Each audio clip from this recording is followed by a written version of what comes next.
Hey guys, my name's Max, and in this episode of the 24MX Workshop, we're talking about neck braces, the different types you can get, and why they are important.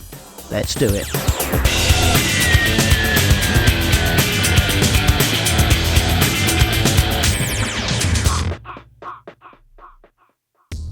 One of the most significant advances in motocross protection in the last 10 or 15 years has been the development of neck braces like this one. Research says that 60% of fatal spinal injuries are injuries of the neck, so it makes sense that we as riders try to protect our necks as much as possible.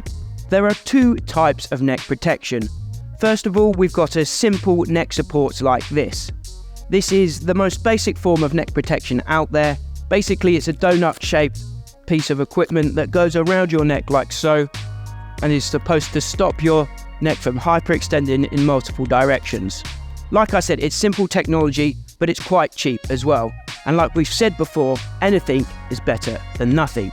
On the other side of the budget scale, we've got products like this neck brace here from LEATT. Neck braces like this are designed with alternate load path technology, which basically means that these things are supposed to reduce extreme forces to the neck in any type of crash.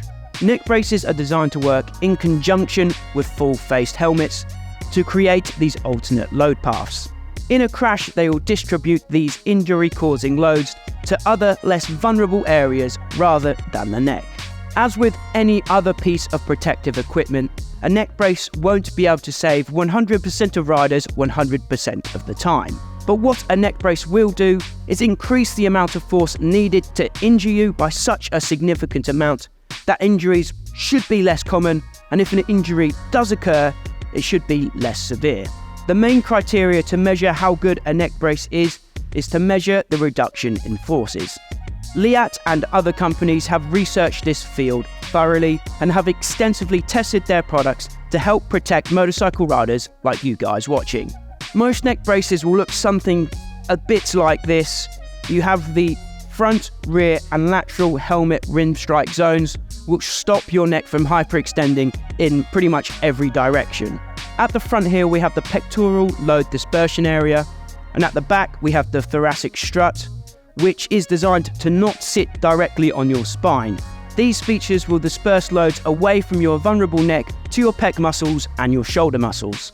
The brace is also padded all the way around here on all of the contact points.